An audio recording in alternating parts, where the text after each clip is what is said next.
ดันเลยนี่ดูท่อนดูไก่ขึ้นตัวเอ๊ะเจออยู่แหวล่ำอยู่เนาทุกคนด่างนี่ชุมค่อยกับมีจะมานะปองนั้นนะปองนี้แควมันก็ดูข้างทุกคนนะเหี้ยหมูเห็ดปิ้งทุกคนปิ้งชูเดียวกินนะวันนี้คนมาหลาย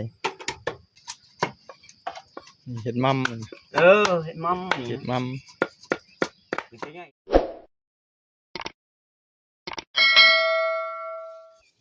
สบายดีพี่น้องไปหมดทุกคนนะนี่ก็อยู่กับผ่านใหม่ทุกคนนะที่พาพี่น้องไปหายามเหวทุกคนนะมาขึ้นดงรอบนี้นี่ยางนาวิทุกคนมาขึ้นหายามเหวขึ้นมาหมาทุกคนพระเจ้าเป็นแห้งไว้แล้วนะลุงเป็นแห้งไว้แล้วขึ้นมาทุกคนเขายามมือแล้วมาเขาเห่านะมาเขาเห่าแล้วกันเขาบายมาได้แล้วกันเอ็นแห้งไว้ทุกคนถือเหี่ยวคอยนะถือเหี่ยวคอยไปผมบอกทุกคนลุงแบบมือถือเหี่ยวนะถือเหี่ยวตัวเอ็นแห้งนะมันรูดทุกคนกระทืบได้ลุงไหมไม้ทันยุบจ้ำมันรูดทุกคน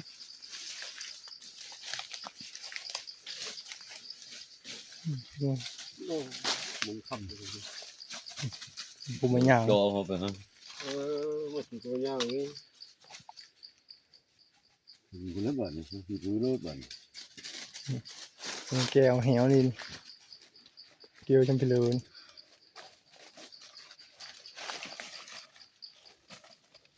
โอ้โหกินไม่ได้ทอดขายืนมานี่หมาเขาเห่านะหมาเขาเห่าแล้วเขาเห่ามาบายแล้วมือเอ็นแห้งไว้ท่าชอบเข้ามาจิเขาเอ็นแห้งไว้แล้วนะเป็นบุกเลยเนาะนี่มาคือเอาเหวมารอบนี้คือเหวใหญ่บนไม้โอ้ทุกคนตัวนี้กัดกึ้นเลยนะมียาเห่าเลยอยู่ตรงนั้นมายามนี่กัดกึ้นเลยดีนะตัวนั้นก็พบนะทุกคนรู้แล้วบ้านร้อนเลยจะบ้าเพื่อนเขาไม่เนาะบาเฮงนี่นี่เลยเดี๋ยวกันเจออยู่แหวล่ำอยู่เนาทุกคนด่างนี่ประมาณ2 ศอกนะทุกคนเอาแล้วแม่ความมันอย่างนี้ปีนั้นเอาอองโตรถเลยอันนี้ละขั้นนี้ละนี่นะบ่อนี้ละบ่อนี้เป็นหนึ่งพอกินได้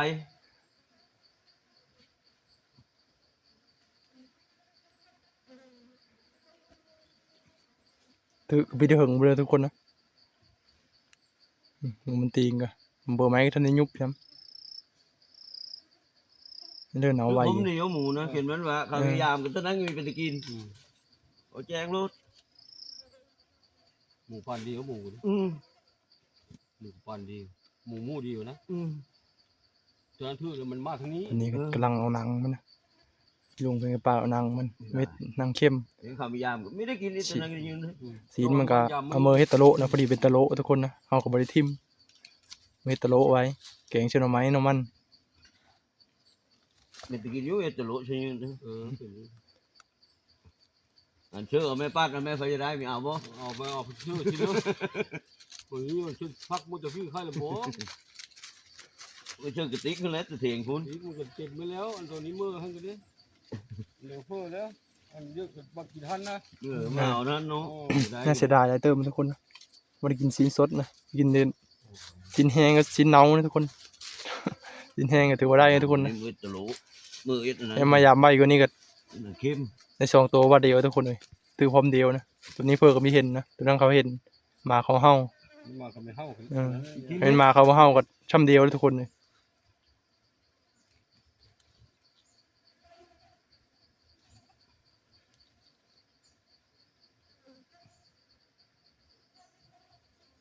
โอ้เสียใจทุกคนเสียใจนะตัวนี้ชุมค่อยกับมีจะมานะปองนั้นนะปองนี้ ายุเฮานะทุกคน ฤดูร้อน พายุฤดูร้อนไม่ฮักทับทางมันก็ทึกสิมาได้กับพอแห้งนะทุกคนมากับหมูเนานะตัวหนึงก็เขามาหาเจอกับมาทุกคนมากับแล้วมาเขาเฮาแล้วเขาบายมือสินแห้งนะสินแห้งทามาเขาเอ็นแห้งแล้วล่ะไปบ่พยายามปัดเนาตัวหนึงน่าเสียดายทุกคนนะ สองเลือดเดี๋ยวมือเอ็ดนี่ ทางลมทางฝนไม่ฮักทับทางโอ้ก็ทึกทุกคนมากันเนี่ยทุกคนนะ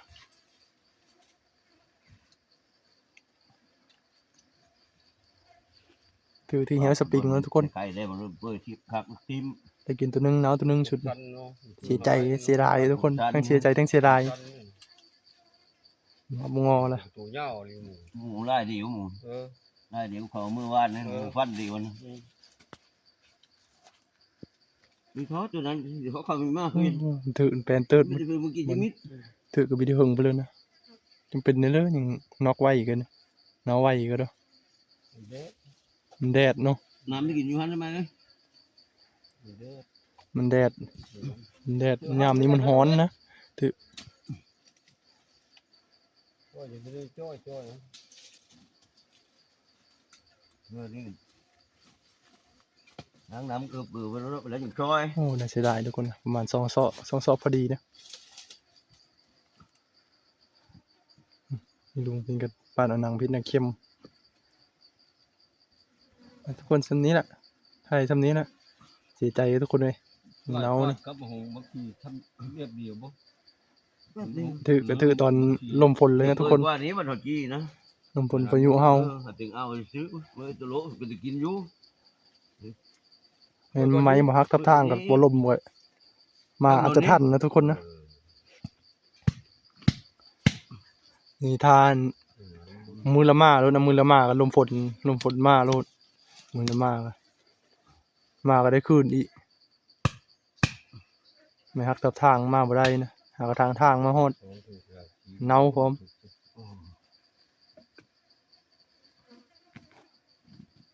น่าเสียดายทุกคนเนาะ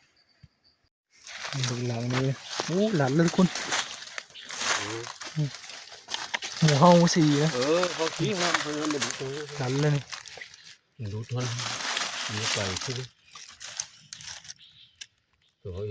ตัว โอ้บุตรผ่านเลย มันโดนตัว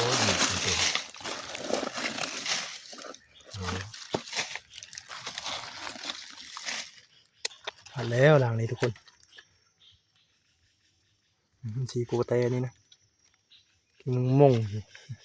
มันสีนี่กิงมงนี่ไม่อยู่นี่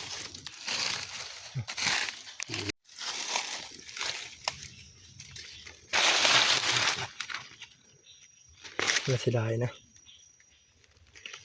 แมบแล้วนี่นุ๊กธรรมดาเกิดมันนี่เป็น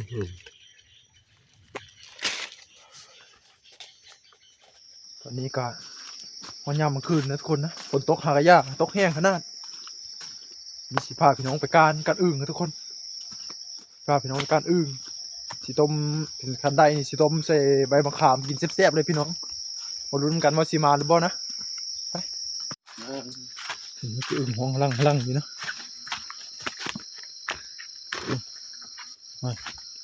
อึ่งยางพี่น้องอึ่งมาปานบ่มีคืนทุก อยู่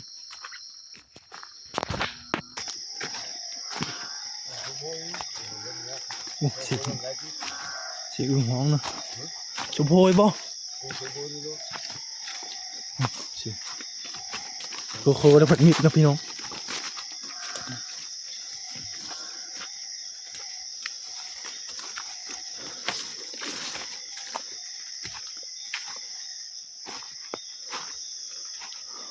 โอ้ฟังมาทาง6เลย นั้นไปแปด ลงไปเก่าอยู่นะ อย่างนี้ตัวนึงถึงได้เป็นนิดลูก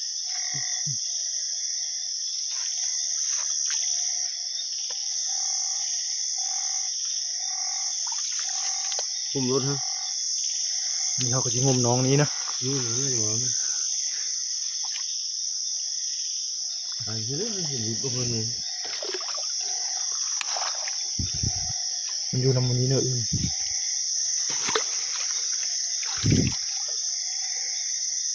เห็นนิดหนึ่งแต่ว่าเห็นมันตองเห็นนิดตรงข้างใน เหมือนมันจะมาเห็นกันทุกคนอยู่วันนี้นะ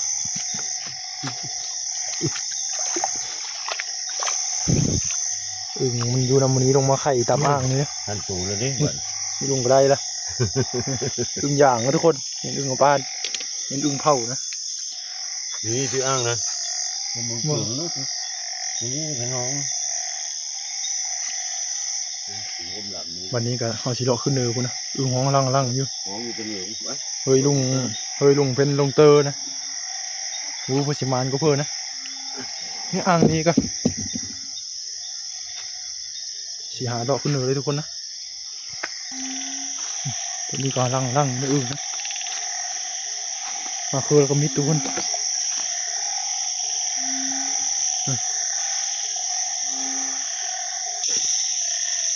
นี่ทุกคนนะไอ้ตัวนึงทุกคนอยู่นี่บัวตองนี่อึ่งนะอึ่งยางเดี๋ยวฉีกโครบมาอีกก่อนนะมันแป๊บนึงนะทุกคน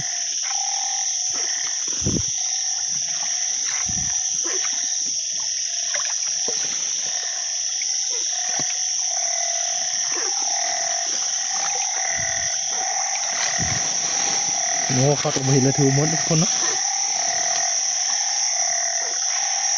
หมดละ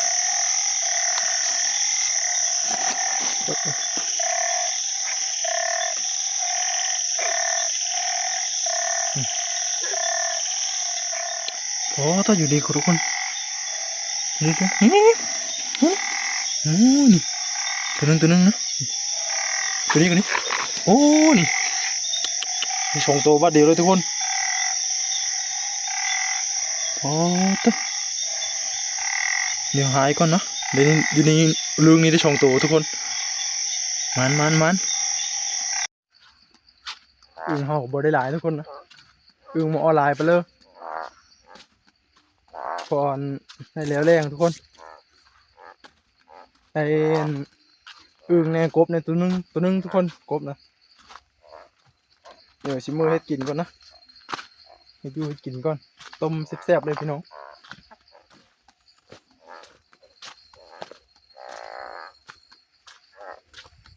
อึ่งอ้อมบลายทุกคนฝนตกรอบที่สองนะรอบที่หนึ่งอ้อลายรอบที่หนึ่งนะบริมาการอยู่แต่บ้านนะทุกคน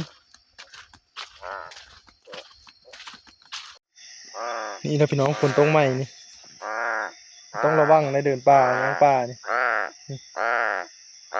วันนี้พบสองตัวแล้วนะคืนนี้นะขนาดแห่งดึกแห่งอ้อนี่ฝนตกนี่ต้องระวังนะตัวเอฟนี่มันถือเข้าไปโยลึกไรเติบเป็นความเจ็บว่าให้เว้าฝนตกใหม่ทุกคนขี้เข็บมอลายนี่ทุกคนนะ ก็ดูไปทำออกไปลงเท้าดินี่ทำแบบ แควมันก็ดูข้างทุกคนนะเหี้ยหมูถือว่าใหญ่แต่มาทุกคนสอบปลายกันยังเข้าซองนะยังกำยังคืบนึงหอดซอง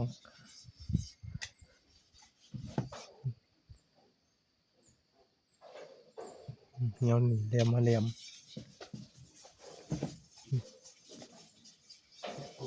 ตีนมันอยู่นี่แบ่งแล้วนะนี่กระสอบนี่บ่ลงกระสอบนี่บ่ ชอบแล้ววันโคมเลย นี่นะไอ้เท่าบนนี้นะพูดแบ่งมันทุกคนพูดแบ่งพูดหลายเต็มนะเดี๋ยวลงสีก่อนโอ้สีงามทุกคนนะ ถุงน้อยนั่นแหละไว้กินเน่านั่น กระดูกหมูป่านะลูกหมูป่าเป็นถุงน้อยจงไว้กิน โอ้ เอาไว้ตะพี่บ้านเอาไว้ตะไหนพี่สิ ตอนนี้สำเร็จแล้วนะสำเร็จแล้วก็เฮ็ดปิ้งทุกคนปิ้งชูเดียวกินนะวันนี้คนมาหลายทางพุ่นกับพวกกำลังโคอยู่ชีดลายเต็มเลยหมูกำลังถือมือคืนนี่ยังแซ่บอยู่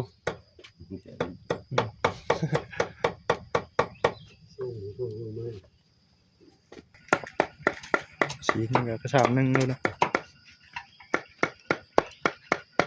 หม้อนี่ก็ต้มกินเห็ดมั่ม เห็ดมัม เห็ดมั่ม คือจะง่ายเห็ดชมกินหน่อยหนูชมมันนี้กินมันนี้ก็ได้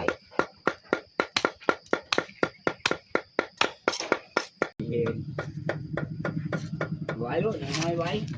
เมื่อก็ลืมก็ตามไว้มันจะให้เอาก็อยู่นี่ไว้ติดข้าวลายแล้วด้วยย่าไม่บอกวันอื่นนะห้อยไว้นอนหนึ่งวันเลยเครื่องปรุงเราได้คอยทำให้ตรงนี้ก็ได้นะตุกเม็ดงูมาน่ะมางูก็เมื่อเขาดื้อได้เขาเฮ็ดอะไรเฮ็ดแต่คนพวกนี้ดื้อก็เฮ็ดกันใช่ไหมยากกัน หัวมันไปแล้วมึงจะมาโดนสองตัว จานจะยิ้มด้านจะ ไปแล้วไปเมื่อคืน แต่บอลยังโยกยังโยก เห็นโดนทันบ่ มึงหาไปยิงใช่ไหม ทำคือว่าคนอย่าง มี งี้ ไรหายมุ่งแล้วก็ให้แม่เฮ็ดเมื่อเฮ้ย แต่หาแม่ ไม่ได้อยู่นี่คน เราเอาหายสัญญาณนะป้า นี่ไง ไปหาไหม หาเห็ดเชื้อ อันเมื่อลูกแม่ไม่หายใครเลย เพราะกระเพาะจะเต็มตัวได้ พอแกงมันดันนะโน่ โอเคแล้ว ได้ตีจะว่าก็ไปไอ้กินเขาได้ก็ยากแล้วเอาไปหางเอาไปทรากไม่ว่าแบบนั้น เมื่อ แก ลู เลย กเอาเมื่อลูกแม่เห็นเด้อย าเลย มันก็มีหาด้วยหนู พี่เจ้ามันจะหาไม่ได้ไปหาหลีก็ว่าแจงรถกี่โต๊ะเขา เมื่อโอ้ยบอกเลยเชื่อมันเห็นเปรี้ยมันหาย โอ้ยอะไรมืออังโดนเลย งูในรถคือเดียวมันยะมันขี้คานอยู่เนาะ นี่ผู้ว่านะเจอnó dễ cho không cầmงู lắm ไปหาเห็นแต่แซ่ไปฆ่าพี่มันหนังอยู่เสยอยู่เนาะ พอรีบไปหามาต้มเป็ดลงหุ่นได้ไหม bảo vệ ní buồn phá bản nhạc nào hại tiền ke hơn tại đó có tôi trà có điều hết trình có cả dây đùa bến hết bây giờ có cái bến hết cho có cái đéo không hà số bốn mấy đéo vào nó còn giá đéo còn mình hái mà chẳng mà ke tiền ke hết đây đó hào có làm phong hồ mà giờ trời trời xong có kịp nó mà có bữa đi đấy nó nhìn nè đồ nó nó anh พอกระเพาะไปบอลไฟรับไปแล้วลำเดียวนึง mình ra nhà không chấm nó đi nè nó vào bà hai phượt nó phát không mình nói ổng phượt nó ว่าลำเดียวเว้ยลงเลยแบบ bài luôn ไปฮะมัน รถไปยุ่งๆเด็กเห็นใช่ไหม หัวหุ่นกับหุ่นนะ มันไหลมันกายไปเนื้อผู้กายทาง ขับไปยันป่าเชื่อก ายทางมันเนื้อผู้ như bên bà hai hết từ nửa bên cả bạn เจ้าเว้าเห็นตัวมันเอานี่เว้าตัวมันเดียว มาขอถุงยางนี่เชื่อเห็ดนี่ว่ะ chưa hết cái mìnhเอาแล้วแต่หุ่นนั้น ก็ไอ้รถ มาสีบอกว่าเธอนี่ว่ะ เมื่อนี้ก็ว่าสูเยอะเรือเห็ดนะป่าเต็มคังเลยนะมอยมเครื่องมอแต่ว่าเพิ่งเอาไว้กล้วยบ้าน